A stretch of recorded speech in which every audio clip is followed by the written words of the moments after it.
নমস্কার, welcome back Thamma diary channel with another new recipe. আমি আজকে আপনাদের সঙ্গে নিয়ে চলে এসেছি শেয়ার করতে চিকেন রেজালা। দেখুন, আমি এখানে প্রথমে চিকেন নিয়েছি। চিকেনটাকে আমি খুব ভালো করে ধুয়ে নিয়েছি। এবার আমি এর মধ্যে এই বাটির এক বাটি দই দিয়ে দিচ্ছি।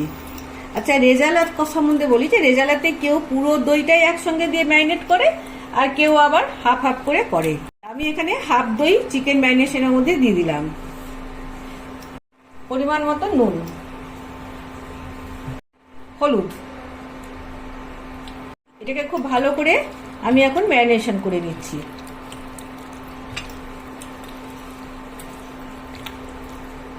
এবার আমি এখানে নিয়ে নিয়েছি এই ছোট বাটির এক বাটি পেঁয়াজ। পেঁয়াজটা যদি সাদা থাকতো তাহলে আরো ভালো হতো, কারণ যে কোনো সাদা গ্রেভিতে সাদা পেঁয়াজ দিলে রংটা খুব সুন্দর হয়। কয়েক কুচি রসুন। এবার চলুন এগুলোকে আমি বেটে আনি। আমি এখানে সাদা তেল দিয়েছি, তার সঙ্গে আমি 2 চামচ ঘিও দিয়েছি। এবার আমি এর মধ্যে দিয়ে দিচ্ছি 2টো ছোট এলাচ, কতগুলো লবঙ্গ আর 2-4টে গোলমরিচ। আমি এই তেলটার মধ্যে একটু গরম করে নিয়ে 2টো ছোট এলাচ, দারচিনি, 4-5টা লবঙ্গ আর 4-5টা গোটা গোলমরিচ দিয়ে দিয়েছি। আমি চিকেনটাকে দই আর একটু সামান্য নুন আর জাফরান দিয়ে আমি ম্যারিনেশন করে রেখেছিলাম 1 ঘন্টার জন্য। যদি আপনাদের হাতে সময় থাকে তাহলে আপনারা এটাকে 2 ঘন্টা পর্যন্ত ম্যারিনেশন করবেন, তত এটা ভালো হবে। গরম মশলাটা হয়ে গেছে। এবার আমি এই ম্যারিনেট করা চিকেনটা দিয়ে দিচ্ছি।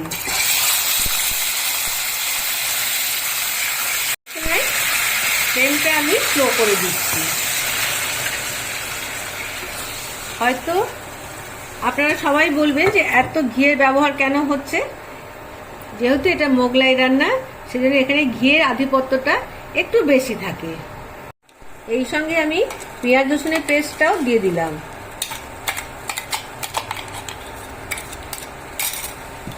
আমি পুরো স্লো ফ্লেমে রেখে দিয়েছি গ্যাসটাকে, আর চিকেন আর এই মশলা ভালো করে ভাজতে দিয়ে দিয়েছি। আপনারা চিন্তা করবেন না যে দইটা ফেটে গেলে। দই ফাটলে সেটাকে আমরা ঠিক ম্যানেজ করে নেব। দইটা আর মশলাটা আগে একটু ভাজা ভাজা হোক। আমি এখানে পোস্ত আর কাজু বাদাম নিয়ে নিয়েছি। কাজু বাদাম কম, পোস্তটা বেশি। পোস্ত আর কাজু বাদাম কেন নিয়েছি আমি আগে বেটে নিয়ে আসি, তারপরে আপনাদের বলছি। এইবারে বেঁচে থাকা দইটা আমি দিয়ে দিচ্ছি। আচ্ছা, দইয়ের ব্যাপারে বলে দিই, অনেকে পুরো দইটা দিয়ে ম্যারিনেশন করে, আবার অনেকে আগে দই ম্যারিনেশন করে পরে বাদ বাকি দইটা দেয়। পরেই দইটা অ্যাড করলাম। আর মাংসগুলো সব সুন্দর করে আমি ভেজে নিচ্ছি। মাংস নেবার ব্যাপারেও আমি একটা কথা বলে দিই, এটা যেহেতু একটু ঝোল ঝোল হবে, সেটা এখানে হাড়ওয়ালা মাংসই আপনারা ব্যবহার করার চেষ্টা করবেন। জুসি চিকেনে হাড় দেওয়া মাংসই বেশি খুব ভালো হয়। যে কোনো জুসি চিকেন করতে গেলে সেখানে হাড় দেওয়া মাংসই নিলে ভালো হয়, কারণ বোনলেস চিকেন খুব খেতে ভালো হয়, কিন্তু জুসটা সেখান থেকে খুব ভালোভাবে বেরোয় না, বা সেটা বেশি অ্যাবজর্ব করতে পারে না। হাড় সমেত চিকেন নিলে কি হবে, হাড়ের যে জুসটা আছে সেটাও গ্রেভির মধ্যে মিশে যায়, যে গ্রেভিটা ভীষণ গাঢ় হয়ে যায়, খুব সুন্দর হয়ে যায়। চলুন আমি আরেকবার ঢাকা খুলে চিকেনটা নেড়ে নিই।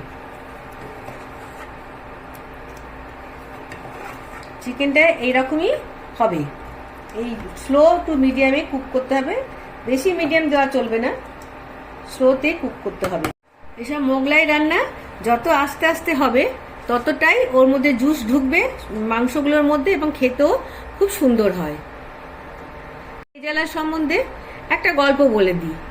রেজালাটা এসেছে মূলত লখনৌ থেকে। যে কোনো মোগলাই খাবারই লখনৌ থেকেই আসে। সেখান থেকে যখন ভোপালে এলো, এবার ভোপালে জলের খুব সংকট।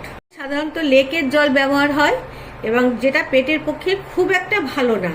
সেখানে যখন এলো, সেখানে রাজা মহারাজাদের বাবুর্চিরা বলল যে আমাদের এই লখনৌয়ে যেরকম গরম খুব পেঁয়াজ রসুন দিয়ে করা হয়, সেরকম করলে পরে এখানকার ওয়েদারের সঙ্গে রেজালাটা যাবে না, মানুষ অসুস্থ হয়ে পড়বে। ভোপালের যে রেজালাটা হয় সেখানে দেখবেন ধনেপাতা বাটা বা ধনেপাতা কুচি এইগুলো ব্যবহার হয়, ধনেপাতার বেশি ব্যবহার হয়। ধনেপাতা আমাদের ডাইজেস্ট হতে, হজম হতে খুব সাহায্য করে। যখন বাংলাতে এলো পশ্চিমবঙ্গতে, তখন আবার এখানে পোস্তের ব্যবহার বেশি হয়, যেহেতু পশ্চিমবঙ্গে। আবার যখন পশ্চিমবঙ্গে যখন এলো, তখন এখানে আবার বাবুচিরা বলল যে না, আমাদের এখানে পোস্তের ব্যবহারটা বেশি হয়, সেজন্য আপনারা রেজালাতে একটু পোস্তের ব্যবহার করুন। অতএব এখানে এই জন্য আমরা যখন আমরা কলকাতা স্টাইলে রেজালা করছি, এই জন্য আমি এখানে পোস্তের ব্যবহারটা করেছি। চলুন কড়াইটা খুলে আরেকবার আমি চিকেনটা নেড়ে দিই।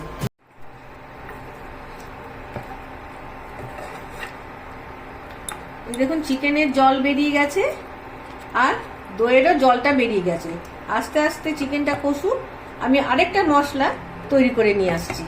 এবার দেখুন এই বাটিতে আমি একটু গরম মশলা নিয়ে নিয়েছি, 2টো এলাচ, জায়ফল আর 8-10টা মতো গোলমরিচ। আমি এটাকে বেটে নিয়ে আসছি। দেখুন অনেকটাই জল ছেড়ে দিয়েছে। এবার আমি এখানে, যেহেতু আগে তো আমার নুন দেওয়াই আছে, আমি আর একটুখানি এর মধ্যে নুন দিয়ে দেবো।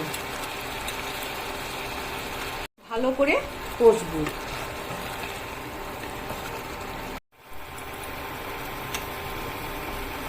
চিকেনটা হয়ে এসেছে প্রায়। এবার আমি এর মধ্যে দিয়ে দিচ্ছি একটু সামান্য মিষ্টি। আমি দেব কাজু বাদাম আর পোস্ত বাটাটা। আচ্ছা, কাজু বাদাম পোস্ত বাটাটা কিন্তু এটা রেশিওটা নির্ভর করবে যে আপনি কতটা কি পেঁয়াজ দিচ্ছেন। দিলে কাজু বাদাম পোস্ত বাটাটা কম লাগে। কাজু বাদাম আর পোস্ত বাটাটা দিয়ে কিন্তু একটু নাড়তে হবে, কারণ পোস্তটা একটু দেরিতেই রান্না হয়, কুক হয়। পোস্ত কুক হতে একটু সময় নেয়। ওইটা ফেটে গেলেও কোনো চিন্তা নেই, ঠিক আবার গাঢ় হয়ে যাবে ঝোলটা। দেখুন ঝোলটা কত সুন্দর গাঢ় হয়ে গেছে। কি করে এই যে কি সুন্দর দেখুন তেলটা ছেড়ে দিয়েছে। এই তেল ছেড়ে আসা মানেই আমার চিকেনটা প্রায় হয়ে এসেছে। ওপর থেকে দিয়ে দিচ্ছি জাফরান গোলা জল। কষানোর পরেতে আমি জাফরান দিয়ে দিলাম। জাফরান দিয়ে এবার গ্যাসটা অফ করে দিয়ে চিকেনটা আমি একটু ঢাকা দিয়ে রাখছি। এবার আমি গরম মশলাটা বেটে নিয়ে এসেছি, সেটাকেও দিয়ে দিলাম। গরম মশলাটা কিন্তু খুব মিহি করে বাটবো না, হালকা করে বাটলাম। আমি এখানে বাটা গরম মশলাগুলো দিয়ে দিয়েছি। গরম মশলাগুলো আমি কিন্তু একদম প্লেন করিনি, একটু কচকচে মানে দরকচা মতন রেখে দিয়েছি। দিয়ে এবার ঢাকা দিয়ে দিলাম। ফিরে আসছি একটু পরে। চিকেন রেজালা তা দেখলেন, ঘরে থাকা মশলা দিয়ে কত কম সময়ে আমি এটা রেডি করে নিলাম। চিকেন রেজালাটা পরোটা দিয়ে খেতে ভীষণ ভালো লাগে, আর পোলাওয়ের সঙ্গে তো ভীষণই ভালো লাগে। যদি আপনার আমার এই রান্নাটিকে কোথাও কিছু ভালো লেগে থাকে, তাহলে প্লিজ একটা লাইক, শেয়ার এবং সাবস্ক্রাইব করে পাশে রাখা বাটন আইকনটিকে প্রেস করে দেবেন।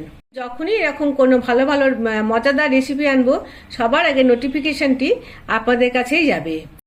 তাহলে দেখাচ্ছ বন্ধু আগামী আবার কোনো রেসিপির সঙ্গে। ততক্ষণ আপনারা ভালো থাকুন, সুস্থ থাকুন, টাটা।